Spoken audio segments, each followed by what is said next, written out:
I'm tired of pretending that what Kaneshiro is doing with Rin in this story is nothing short of brilliant writing.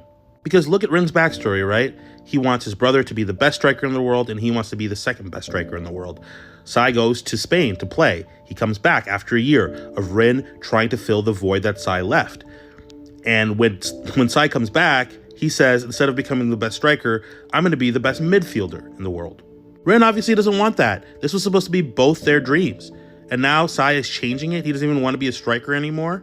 Like, of course Rin's going to be upset. And so we know they play one-on-one, and we know how this game ends.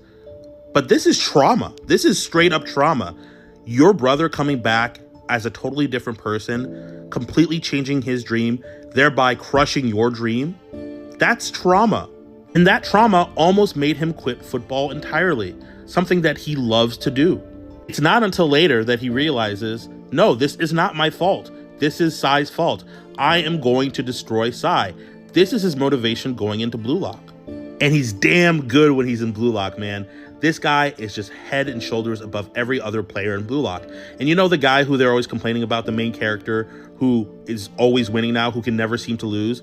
This guy beat that main character twice in a row. So cool, you're the best player in Bluelock, and earlier than expected, you have a chance to actually already achieve your dream of destroying your big brother. So now we're in the U20 game, and Rin's had a decent game up until this point. He scored 1 goal, but he hasn't really destroyed his brother.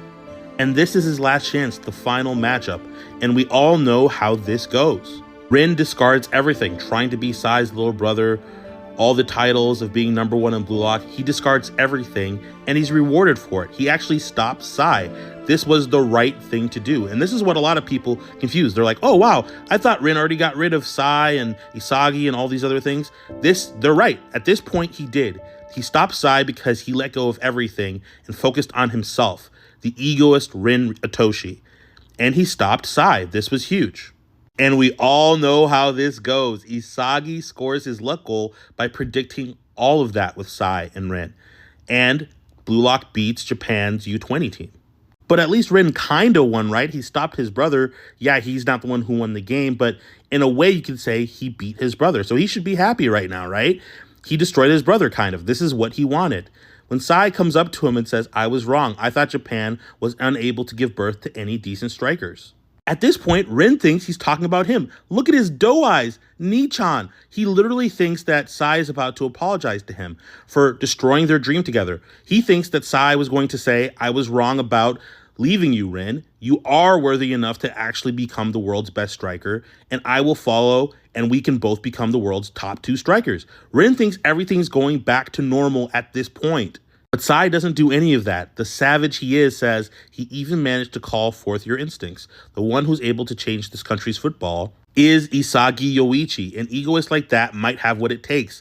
And look at Rin's face. He is utterly defeated. Not only did he not score, not only did his brother not recognize that he hurt Rin or that he was wrong or that Rin could actually still become a striker. No, instead, the person who gets all the glory is Isagi.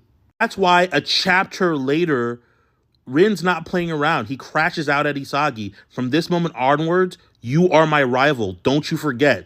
This means I'll definitely kill you. This is the first time that Rin acknowledges anyone in Bluelock as his rival.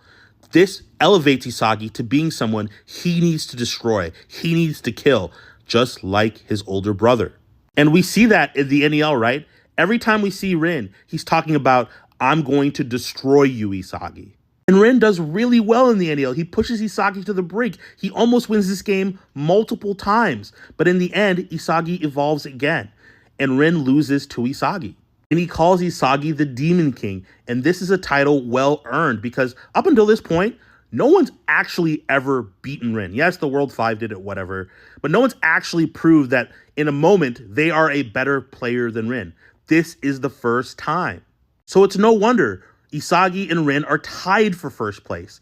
Neither of them are above each other. They are equal. So now think about this from Rin's perspective, okay? He wanted to destroy his brother. Isagi ruined that for him. He wanted to destroy Isagi. Isagi beat him. This is the one guy who can truly understand him. Not only literally because they're both #1, but also symbolically. Isagi has earned the right to be called Rin's rival in his mind. And now he's elevated. He's not just somebody he has to destroy like his brother, which is still true, by the way, but he's also somebody who's worthy of being called a rival by him, which means these two are going to go on a journey to be number one. Rin acknowledges Isagi. He doesn't acknowledge anybody else in Bluelock. In fact, I'd go further. I think Isagi is more than just a rival to Rin at this point. At this point, Isagi has kind of taken the mantle away from Sai and become a placeholder for Rin's older brother. Because besides being a brother, what was Sai to Rin? He was a fellow player who was striving to be number one, who could understand him, who was on his level. And I think in Rin's mind, the only two people he's ever lost to are Sai in that one-on-one and Isagi here in the NEL. So now that we have all that context and all that backstory, let's fast forward to the France game. And this is Rin essentially reliving the trauma he had with his brother. Remember, Isagi is a placeholder for Sai.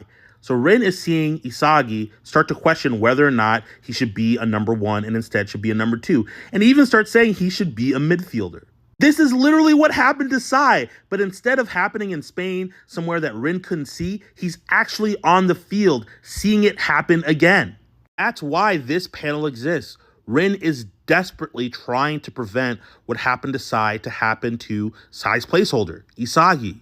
So when Rin sees Isagi doing 1-2 passes with Karasu, he can't tell what's going on in Isagi's head. He can't tell that Isagi is like, oh no, I'm actually a rebel. I'm not number one or number two. Rin just thinks Isagi is fine with being a number two. He's essentially seeing, or he thinks he's seeing, what happened to Sai on the field, even though he tried to prevent it.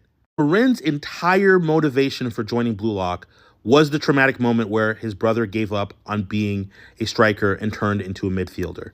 And now the guy who's essentially taken the place of his brother in his mind, right, is now seemingly doing the exact same thing. And you don't expect this guy to crash out?